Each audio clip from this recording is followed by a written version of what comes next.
Eu cumprimento toda a igreja com a paz do Senhor. O presbítero Marcos, né?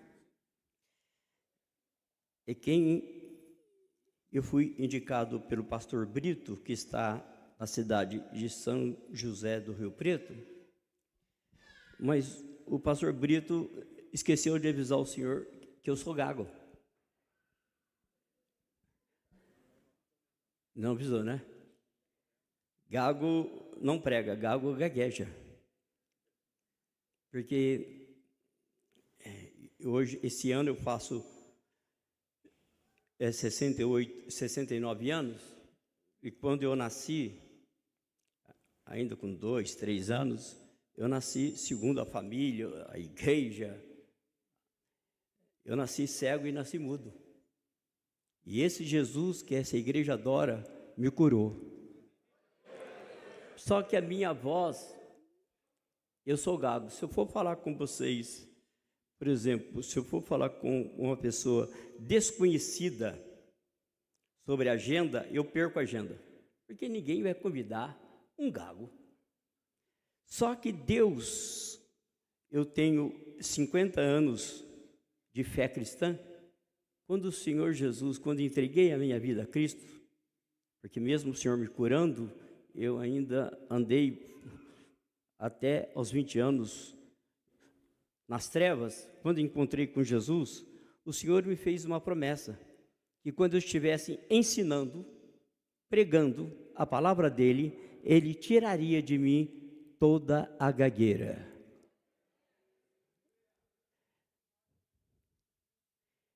Lucas capítulo 15, versículo 8 e 9. Evangelho de Lucas capítulo 15, versículo 8 e 9. Diz assim, eu tenho que usar o meu óculos, é que os meus 2 óculos quebrou a perna hoje. 2. Ou qual é a mulher que, tendo 10 dracmas, e se perder uma, não acende a candeia, não varre a casa e busca diligentemente até achar, e achando-a, convoca as amigas e vizinhas, dizendo: alegrai-vos comigo, porque já achei a dracma perdida. A dracma aqui fala de dons naturais e dons espirituais ou sobrenaturais. Em 1 Coríntios capítulo 12, versículo 8 ao 10, nós temos ali os 9 dons do Espírito Santo. Em Efésios capítulo 2, versículo 8 e 9, diz que pela graça sois salvos, isto não vem de vós, é um dom, é um presente de Deus. Então aí nós temos as 10 dracmas. Logicamente que tem mais dons na Bíblia. Eu encontrei de 23 a 24 dons. Mas eu quero pegar 1 Coríntios, capítulo 12, versículo 8 ao 10, e Efésios, capítulo 2, versículo 8 e 9. Lá, em 1 Coríntios, nós temos 9 dons, e Efésios, falando sobre a salvação, é um dom de Deus, então, as 10 dracmas. As 10 dracmas são dons naturais, repetindo, e dons espirituais. O casamento judaico era bem diferente, ainda é diferente do nosso, e há 2000 anos atrás, muito mais ainda. Como se dava o casamento judaico? O casamento judaico se dava da seguinte maneira: o rapaz saía da sua casa, acompanhado pelos os seus pais, e na casa da noiva já estava presente um rabino. E ali, logicamente, que Lucas aqui está falando de um casamento rico, porque existia 3 tipos de dracma. A dracma de ouro, que circulava na mão dos reis, circulava na mão dos nobres. A dracma de prata, que circulava na classe média, e a dracma de bronze, que circulava na mão dos pobres. A dracma era uma moeda desse tamanho, onde tinha a caricatura de César de ambos os lados. Bem, para se adquirir uma dracma de ouro, que é o caso aqui, um casal, mesmo da classe média, os dois teriam que trabalhar 2 anos e meio, os dois juntos, sem gastar nada, juntar para adquirir uma dracma de ouro. 10 dracmas seria 25 anos de trabalho do homem e da mulher para adquirir 10 dracmas de ouro. Então eu estava dizendo que o rapaz sai da casa dos seus pais e vai até a casa da noiva. Chegando lá, a sogra pega as 10 dracmas de ouro e entrega na mão do rapaz. Se essas dracmas não têm um furo, ele faz um furo e passa um cordão de ouro por aqueles furos e ele faz um colar. No momento em que ele faz o colar, ele coloca no pescoço da noiva. Nesse gesto de colocar as 10 dracmas no pescoço da noiva, eles já estão casados. Eles já são marido e mulher. Mas eles só vão morar embaixo do mesmo teto, na mesma casa, e dormir na mesma cama, 1 ano depois, quando se dá as bodas do casamento. Até porque, naquela época, Isaías 7,14, que diz que o Messias iria vir de uma virgem. Então, toda moça virgem em Israel esperava ter esse privilégio, esse presente de Jeová, de dar à luz ao filho dele. Então, dava esse tempo de 1 ano de intervalo para que, se aquela moça fosse escolhida por Deus para trazer o Filho de Deus ao mundo, então seria um presente, um presentão da vida. Muito bem, o rapaz então colocava aquele colar de dracmas no pescoço da noiva e eles já eram marido e mulher. Como eu disse, o casamento das bodas só se daria 1 ano depois daquele ato. Ele voltaria para a casa dos seus pais e ela continuaria na casa dos seus. Durante aquele ano, aquela moça tinha que cuidar das dracmas. Ela tinha que zelar das dracmas. Ela tinha que tirar a poeira das dracmas. Ela tinha que dar brilho naquelas dracmas. Ela tinha que zelar pelas dracmas. Eu disse que as dracmas representam os dons naturais e espirituais. A pergunta que eu faço nessa noite é: quantos dons que Deus tem dado à igreja? Estamos falando de culto de missões, de pessoas, de casais, de um pastor que foi morto lá no Quênia. Então eu fico perguntando: quantos talentos, quantos dons que Deus deu a você? Pelo menos um tem que estar aí, que é o dom da salvação. Quantos talentos, quantos dons? 2, 3, 4, 5. Se Deus quiser nessa noite usar você numa palavra profética, esse dom está aí. Se Deus quiser usar você numa interpretação de língua, esse dom está aí. Se Deus quiser usar você numa palavra de conhecimento ou de sabedoria, esse dom está aí. Essa moça, então, ela tinha que cuidar daquelas dracmas, ela tinha que zelar daquelas dracmas, ela tinha que dar brilho, ela só podia tirar aquelas dracmas na hora de dormir. Ela colocava de lado, no outro dia, imediatamente já colocava aquelas dracmas. Ninguém mexia com aquela moça. Por que eu não posso mexer? Porque ela já está casada, ela já tem um compromisso legal com uma outra pessoa.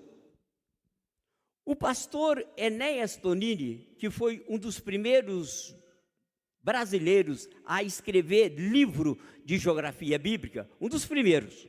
Hoje tem bastante, graças a Deus. Ele diz que todo dia levantava naquela época uma tempestade de areia do sul da Palestina, do deserto do Negueb, levantava uma tempestade de areia que invadia as casas na Palestina. Para a gente ter uma ideia, as casas eram uma porta lá e uma porta aqui no fundo, uma lamparina aqui, outra acolá. Então, a não ser o palácio do rei Salomão, que segundo a história tinha 5.000 janelas para a entrada, para a ventilação de ar, mas do povão era uma porta lá e outra cá. Então, juntava 5 centímetros de areia dessa tempestade que vinha do deserto do Negueb. É isso aqui, irmão, 5 centímetros de areia. E o pastor Enéas Tonini, em seu livro, ele diz que as moças prendadas, as moças que gostavam de trabalhar, elas varriam a casa de 15 em 15 dias. Eu fico imaginando as preguiçosas. Quando é que ia varrer a casa? Eu fico imaginando as preguiçosas, como seria essa casa. Se as que gostavam de trabalhar só varriam a casa de 15 dias, juntavam no chão uma base de 75 centímetros de areia. A areia já chegava na cama da pessoa. E essa moça de Lucas, que Lucas não cita o nome, mas eu sei o nome dela. O nome dessa moça é eu e você. O nome dessa moça aqui é a igreja aqui de Caçapava. Essa moça, ela perde a dracma dentro de casa. Há 25 anos atrás, há 25 ou 30 anos atrás, quando eu pregava esse texto, eu dizia o seguinte, eu pensava assim, aquele irmão está no carnaval, ele perdeu a sua dracma lá. Não, eu mudei. Não, ninguém perde a dracma no carnaval, no baile ou nas drogas.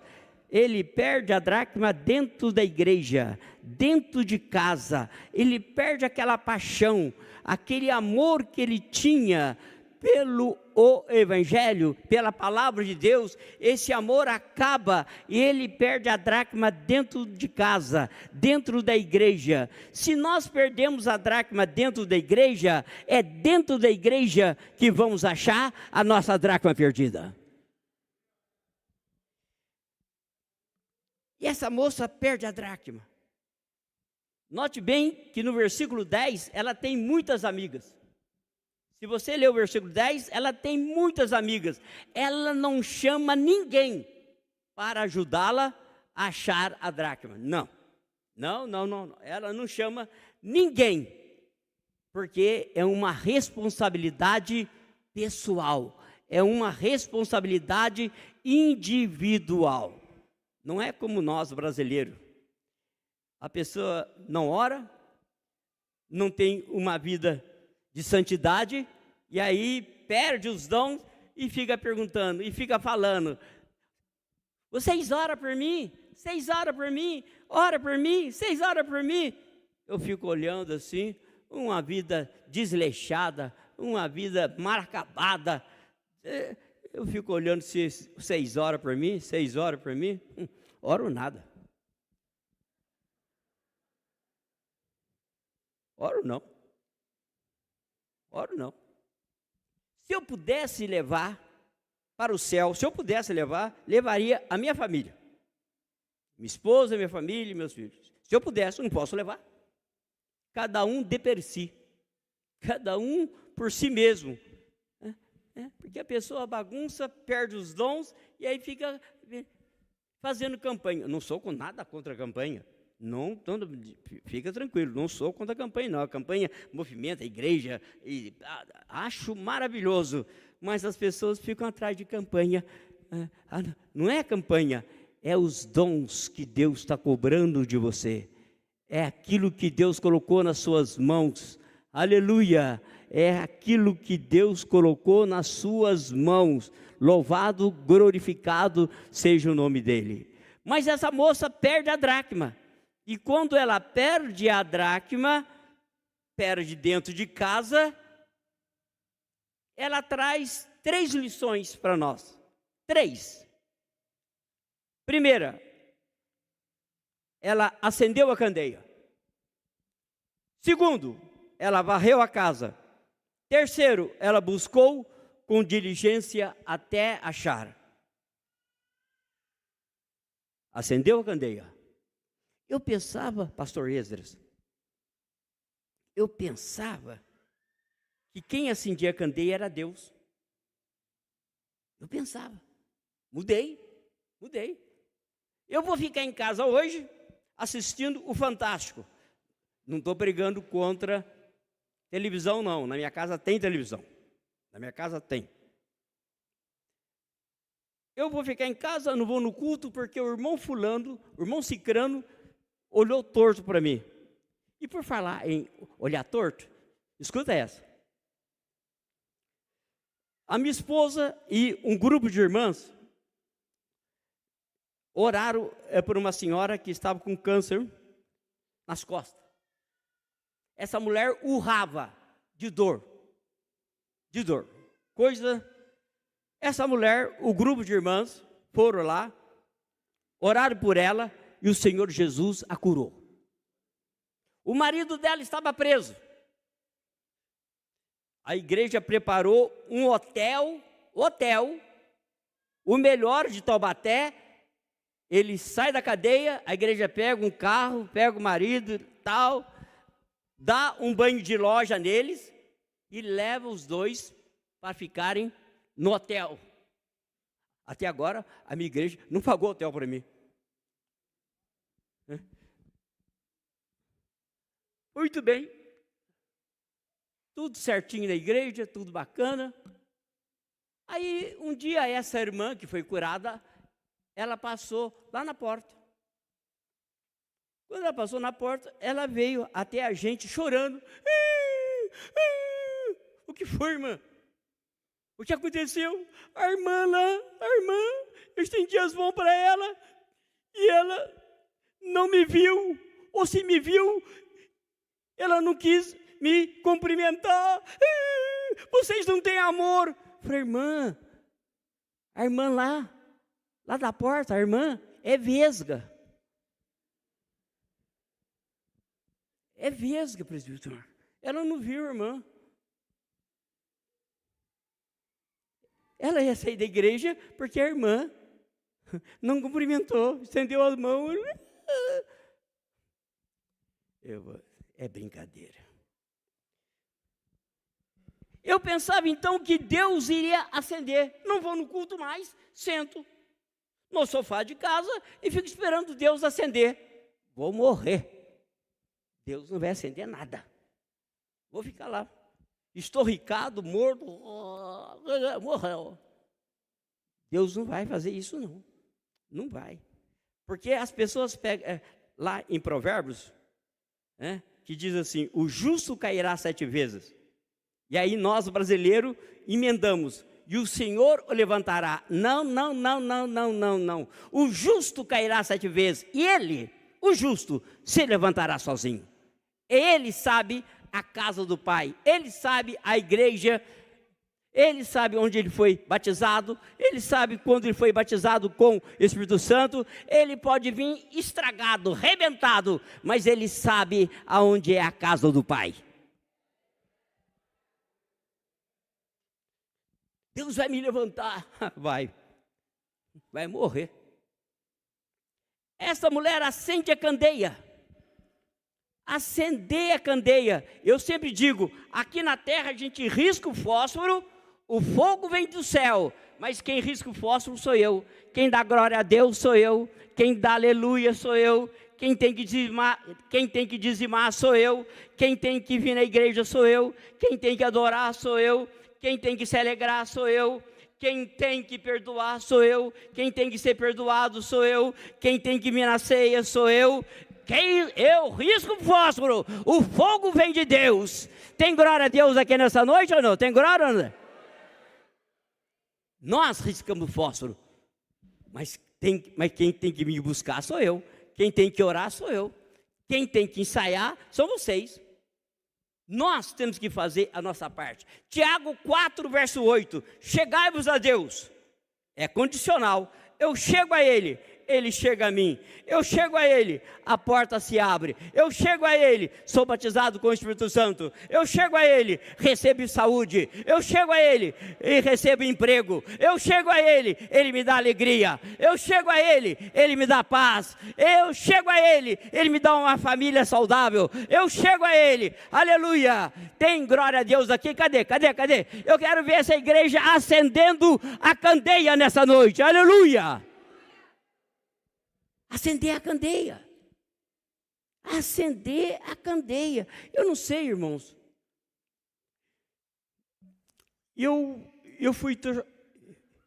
torci pelo time do Santos. Eu era pelezista. Pelé e Coutinho. Ei, coisa maravilhosa. Mas aí, mesmo com Pelé e Coutinho, o Santos perdia. Vários jogos o Santos perdeu com Pelé e Coutinho. Mas aí eu encontrei um outro técnico, chamado Jesus. E só um amém lá, um glória a Deus. Eu encontrei um outro técnico, chamado Jesus. E ele falou assim: Mauro, quer deixar de torcer para o Santos e vir para o meu time?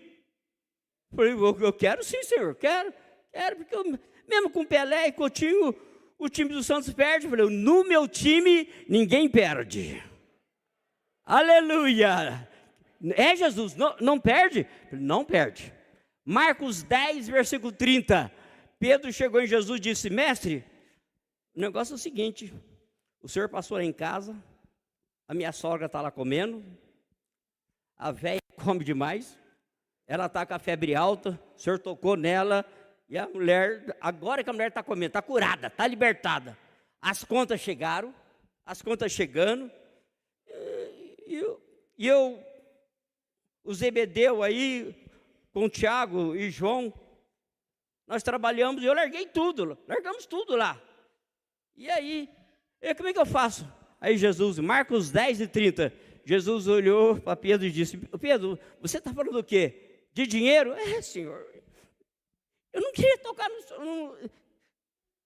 nesse assunto, mas é dinheiro, eu estou falando.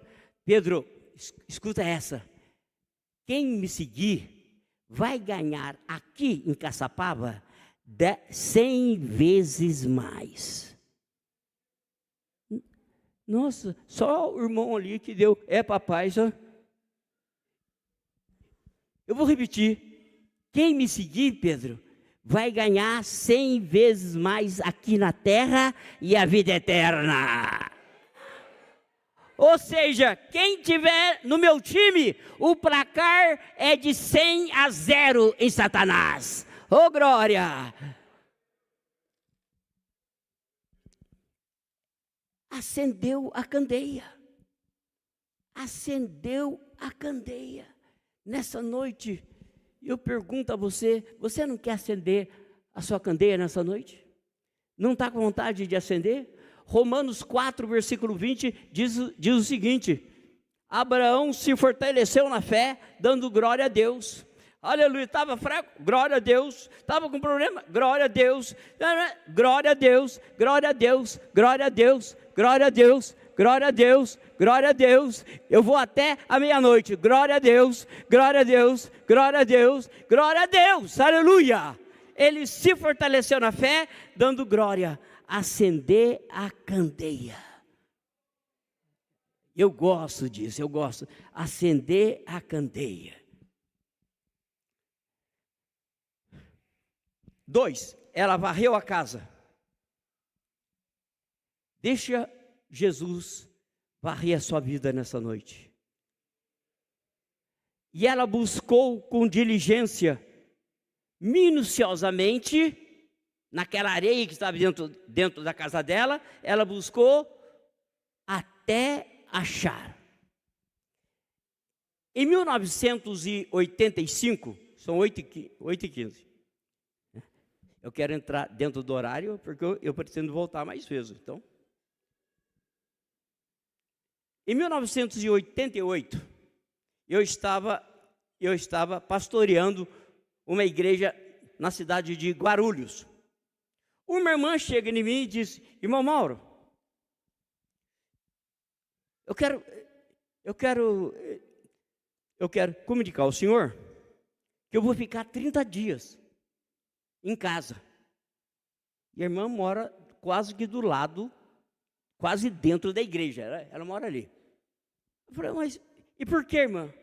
Não, é porque já faz 8 meses que eu não falo em mistério. Já faz uns 8 meses que eu não sou usada em profecia. E faz esse tempo que o senhor sabe que uma pessoa está falando em línguas estranhas e o Senhor me deu o dom de interpretação.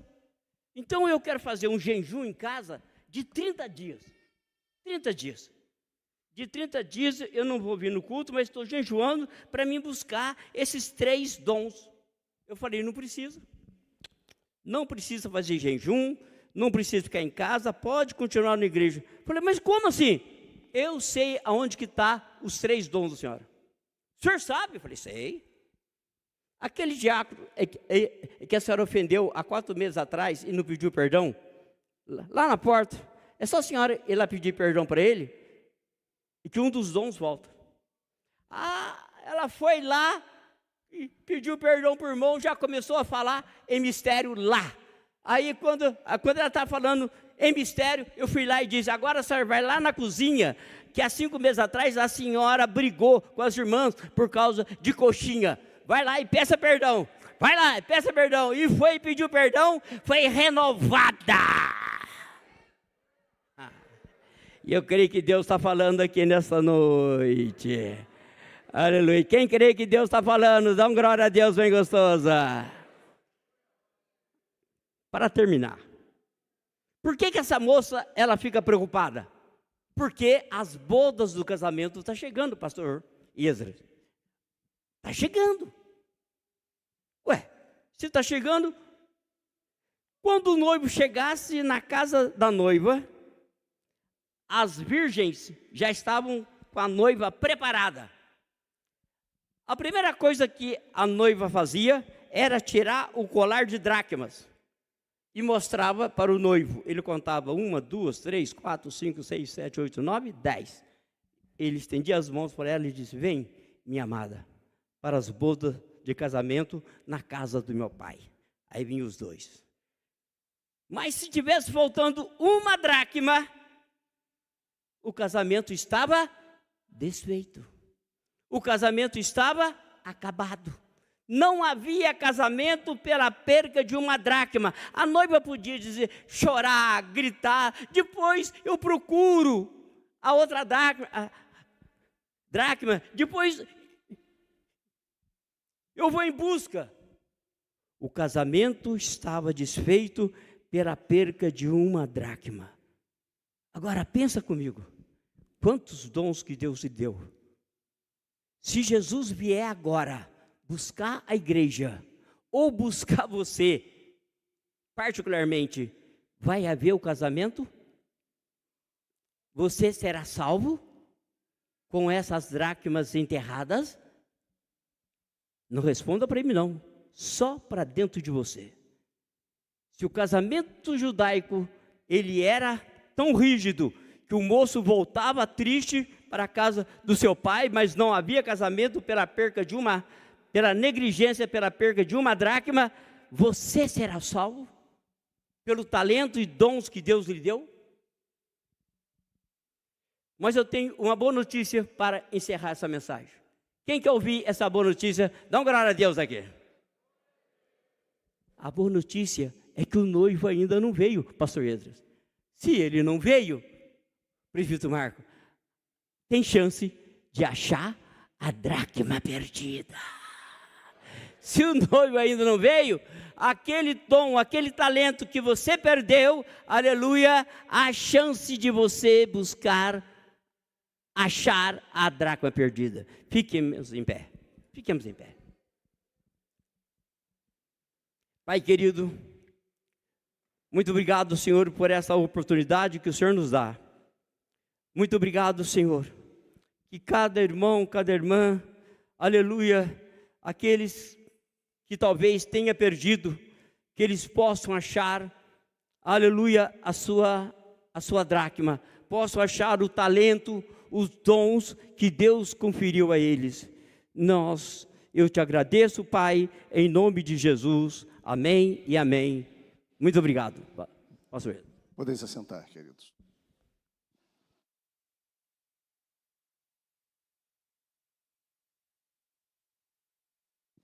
Quero saudar a igreja com a paz do Senhor. Eu confesso que a hora que ele chegou, começou a conversar comigo ali, eu falei, o que o Marquinho fez hoje? Porque ele gagueja mesmo. Ficou preocupado também? Falou com ele por telefone. Deus continue te abençoando. Aleluia. Milagre do Senhor é milagre do Senhor, irmãos. A gente não questiona, a gente vê e glorifica a Deus. Aleluia. Mas o versículo 10 do texto lido diz, assim vos digo que a alegria diante dos anjos de Deus por um pecador que se arrepende. E aí eu quero pegar essa analogia e dizer aqui, concluindo, como o próprio Jesus coloca, que talvez você seja essa dracma, que está longe dos caminhos do Senhor, que se afastou dos caminhos do Senhor, que acha que, pelo fato de vir, e muito bem colocado aqui, foi perdido dentro da casa. Eu venho para a igreja, eu até sinto a presença de Deus, mas na verdade está longe, está perdido dentro da própria casa. Essa noite é noite de salvação para a sua vida. Me perdoe, mas fique de pé mais uma vez. Vamos descansar as cadeiras aí. Coloque-se de pé mais uma vez. E aí, que você tenha ouvido esta palavra, não só a que foi pregada aqui, mas as que foram cantadas, os testemunhos que aqui foram dados, simplesmente por ouvir a palavra de Deus. E aqui, irmão Nanzer citou o precursor do trabalho dos Gideões aqui em Caçapava, nosso irmão Manuel da Paixão Coelho. Eu tenho o prazer de tê-lo como meu sogro, não é? Ele veio para Jesus lendo a Bíblia. Estava aqui tentando suicídio. Viaduto do Chá, é isso? E de repente ele ouve alguma coisa e ele desce dali da beira do viaduto, vai para casa, pergunta se a irmã tinha uma Bíblia. Ela fala, tem uma Bíblia aí, deixaram aí, está em cima do guarda-roupa. Ele pegou e quando abriu, estava escrito, vinde a mim, aleluia. Todos vós que estáis cansados e oprimidos, e eu vos aliviarei. Pastor Bento, que está aqui entre nós, eles foram juntos e aceitaram Jesus, aleluia, e permaneceram. Testemunho vivo, aqui. Meu sogro, infelizmente, o Senhor resolveu levá-lo para si, alguns anos atrás. Mas fica vivo isso. E um homem que teve uma história muito difícil, como o pastor Bento, vieram lá do interior do Piauí, vieram para São Paulo, não tinham nada, não tinham nem o que comer. Pastor Bento hoje, um pastor de renome, aqui da nossa igreja, conceituado, constituiu família, seus filhos servem ao Senhor. E o meu sogro, que também não tinha nada, se tornou juiz de direito. O Senhor deu uma reviravolta na sua vida.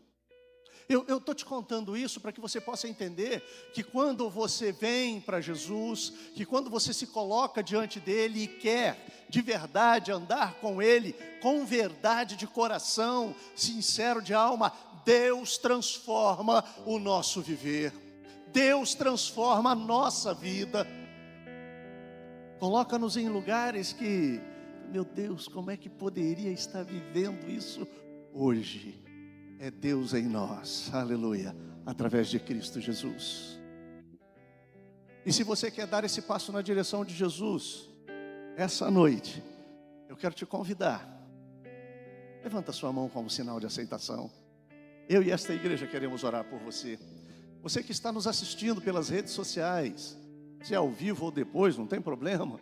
Mas se você quer dar a sua vida a Jesus Cristo, coloque as suas duas mãos sobre o seu peito. Eu e esta igreja, mesmo não sabendo onde você está, ou quando você estará assistindo essa mensagem, este culto, nós queremos orar por você. A igreja diz amém? Eu espero que você tenha ouvido esse amém. Mas pessoas aqui, vieram pela primeira, segunda, terceira, tem vindo, mas ainda não deu um passo na direção de Jesus. Faça isso hoje. Há alguém para Jesus? Levante a sua mão. Irmão, minha irmã, com todo carinho e amor, olhe para o lado aí, veja se tem alguém. Faça um convite com amor. Tem alguém para Jesus?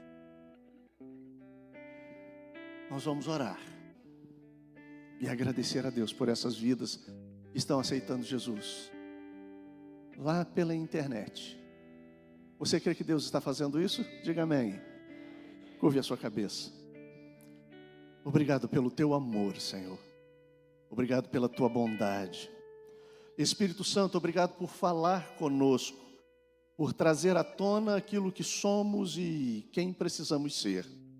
Obrigado pela tua bondade, de maneira tal a nos alcançar com a tua graça, Senhor. Eles confessem os seus pecados, confessem que tu és Jesus Cristo, Senhor, único e suficiente Salvador para as suas vidas. Que tu possas alcançá-los, Espírito Santo, que possas tocá-los e que eles venham a ti e estejam servindo a ti em uma igreja próxima. Nós te louvamos e te agradecemos no nome de Jesus. Amém, amém. Glória a Deus. Podeis assentar.